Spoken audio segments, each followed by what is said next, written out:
আসসালামু আলাইকুম ওয়া রাহমাতুল্লাহি ওয়া বারাকাতুহু। যে যেখান থেকে ভিডিওটি দেখতেছেন সবাইকে জানাই মনের অন্তঃস্থল থেকে ভালোবাসা এবং অভিনন্দন। এত রাতে ভাই আসার রিজন একটাই, আমাদের বাংলাদেশের প্রতি আমেরিকা যে কি পরিমাণ নিষেধাজ্ঞা করতে যাচ্ছে এবং আমাদের আগামী বাংলাদেশের জন্য যে কি পরিমাণ বিপদ অপেক্ষা করতেছে, এই ভিডিওটা যদি আপনি না দেখেন অনেক মিস করে ফেলবেন। চলুন শুরু করি। মোহাম্মদ ইউনূস সাহেবের জন্য খুবই খারাপ সংবাদ। এর পাশাপাশি বাংলাদেশ নামক রাষ্ট্রের জন্য খারাপ সংবাদ, বাংলাদেশের ব্যবসায়ীদের জন্য খারাপ সংবাদ, বাংলাদেশের শ্রমিকদের জন্য খারাপ সংবাদ। সকল দিক থেকেই এটা খারাপ সংবাদ। আমরা তীব্র নিন্দা এবং প্রতিবাদ জানাচ্ছি। রাজনীতির কারণে কেউ যদি মনে করে থাকেন যে আমেরিকা এই মুহূর্তে নিষেধাজ্ঞা দিলে ভালো, সরকার বিপাকে পড়বে, কেউ যদি ভাবেন আমরা যারা আওয়ামী লীগ আছি আমাদের জন্য সুবিধা হবে, আপনি বাংলাদেশের প্রতি ভালোবাসাটা এখনো তৈরি হয় নাই। দর্শক, ভারতকে এটা নিয়ে আমরা খুবই শক্তভাবে সরকারের পক্ষ থেকে এটাকে ব্রিফ করা দরকার। কারণ যুক্তরাষ্ট্রের প্রেসিডেন্ট ডোনাল্ড ট্রাম্প এবং দেশটির কংগ্রেসের মাধ্যমে বাংলাদেশের বিরুদ্ধে একটা নিষেধাজ্ঞা আরোপের চেষ্টা শুরু হয়ে গেছে। বলা হচ্ছে যে এই কাজটা করবেন এক ভারতীয় আমেরিকান নেতা এবং তাদের টিম। আগামী বছর জানুয়ারিতে ডোনাল্ড ট্রাম্প রাষ্ট্র ক্ষমতায় বসতে যাচ্ছেন, আর সেই ক্ষমতায় গ্রহণের পরপরই বাংলাদেশের বিরুদ্ধে নিষেধাজ্ঞা আরোপে এই ভারতীয় নেতা সহ তাদের যে টিমরা আছেন তারা কাজ করবেন।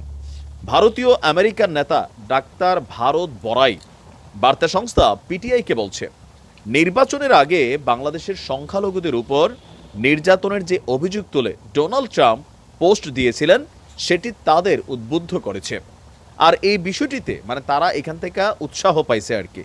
আর এই বিষয়টাকে কাজে লাগাইয়া বাংলাদেশের উপর নিষেধাজ্ঞা দিতে তারা ট্রাম্পকে উদ্বুদ্ধ করার চেষ্টা করবেন। ইভেন তারা বলছেন তারা সফল হবেন।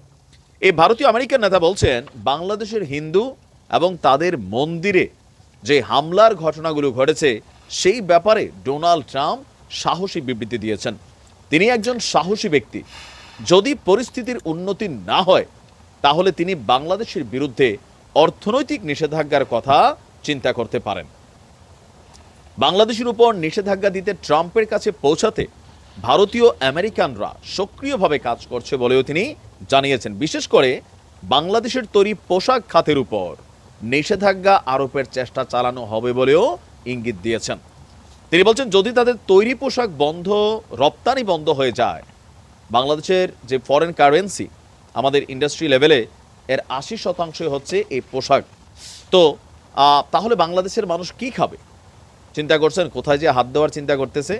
তার দাবি, বাংলাদেশের উপর এই ধরনের চাপ হিন্দু সহ অন্যান্য যে সংখ্যালঘু আছে তাদের উপর চলা কথিত নির্যাতনকে বন্ধ করতে সহায়ক হবে।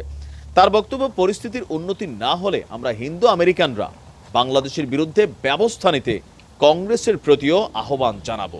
এছাড়া হিন্দুদের উপর নির্যাতন বন্ধে বাংলাদেশ সরকারের উপর ভারতের নিষেধাজ্ঞা আরোপ করার জন্য যা কিছু দরকার তা তারা করবে।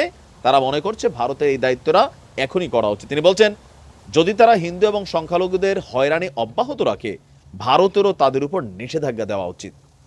এখন এই ঘটনাটার পিছনে মাস্টারমাইন্ড হিসেবে কাজ করবে ইসকন। চোখ বন্ধ করে আমরা বুঝতে পারি বা এটা দাবিও করতে পারি কেন কাজ করবে ইসকন। দেখেন, ইসকন একটা ওয়ার্ল্ড ওয়াইড নেটওয়ার্ক, অর্থনৈতিকভাবে যথেষ্ট শক্তিশালী, কূটনৈতিকভাবে যথেষ্ট শক্তিশালী, আর এটার মূল ব্রাঞ্চটাই মার্কিন যুক্তরাষ্ট্রে কাজ করে। ইভেন আপনারা জানেন যে ডোনাল্ড ট্রাম্পের এই যে নির্বাচনের আগে যে টুইটটা করা হয়েছে, এই টুইটটার পেছনেও ইসকনের একজন নেতা প্রধান ভূমিকা রেখেছে বলেই কিন্তু বিভিন্ন মহল থেকে আপনার তথ্য উঠে এসেছে। এর পরপরই আপনি বাংলাদেশে যদি ইসকনদের অ্যাক্টিভিটিস দেখেন, সাধারণ হিন্দু আর ইসকন কিন্তু দুইটা প্লটের। বাংলাদেশে এমনও ঘটনা আছে যে হিন্দু মন্দির দখলের কথা এই ভারতীয় নেতা ভারত বড়াই বললেন, ইসকনও কিন্তু অনেক হিন্দুদের মন্দির দখল করে ইসকনের মন্দির হিসাবে কিন্তু দখলে নিয়ে নিয়েছে। আমাদের গণমাধ্যমকে এগুলোকে প্রকাশও করেছে। এখন এই মুহূর্তে ইসকনকে হালকা নেওয়ার সুযোগ নাই। আমাদের সরকারের উচিত বিষয়টাকে শক্তভাবে প্রটেস্ট করা, যেন কোনো ধরনের ভেজাল তৈরির আগেই বিষয়টা যেন সলিউশনে চলে যায়। তবে ট্রাম্প যেই ঘাড়তেরা পাবলিক, ডক্টর ইউনূস সাহেবের সাথে তার ব্যক্তিগত শত্রুতা আছে। কারণ হিলারি ক্লিন্টনকে তিনি যখন ফান্ডিং করছিলেন নির্বাচনের জন্য ডেমোক্রেটদের, তখন কিন্তু ট্রাম্প নাকি বলছিল ওই ক্ষুদ্র ঋণদাতা লোকটা কে, পুরানো একটা কিন্তু ভেজাল আছে। ইভেন ডোনাল্ড ট্রাম্পকে নিয়ে আন্তর্জাতিক অঙ্গনেও বেশ কয়েকটা জায়গায় সাক্ষাৎকারে বা সাংবাদিক সম্মেলনে তিনি কিন্তু কয়েকটা কথা বলেছিলেন যেগুলো ট্রাম্পের বিরুদ্ধে গিয়েছিল। তো ট্রাম্প তো ভাই সেই লেভেলের ঘাড়তেরা, সেগুলোকে যদি মাথায় রাখে, আবার 2016 সালে ট্রাম্প যখন ক্ষমতায় ছিল তখনও বাংলাদেশের এক নারী ট্রাম্পের সাথে দেখা করতে গিয়া বাংলাদেশে কয় মিলিয়ন হিন্দু নাকি মাইরা ফেলছে এটার একটা দিছিল, খেয়াল আছে তো আপনাদের? সো ট্রাম্পের নলেজে কিন্তু এগুলো আছে। এখন আবারও যদি একই দৃশ্যপট হয় তাহলে এই নিষেধাজ্ঞা বাংলাদেশের জন্য ক্ষতিকর হবে, জনগণের জন্য ক্ষতিকর হবে, রাষ্ট্রের জন্য ক্ষতিকর হবে। ডক্টর ইউনূসের জন্য এত ক্ষতি হবে না, সরকার পরিচালক হিসেবে তার উপরে একটা আসবে যে তিনি সরকারকে ব্যর্থ করেছেন, আইন শৃঙ্খলা পরিস্থিতিকে কন্ট্রোল করতে পারেন নাই। আল্লাহ হেফাজত করুক। আর এটার বিরুদ্ধে আমার মনে হয় এখন থেকে আমাদের চোখ কান খোলা রাখা উচিত। ভালো থাকুন। আচ্ছা ভাই, ভিডিওটা দেখে কি মনে হলো বলেন?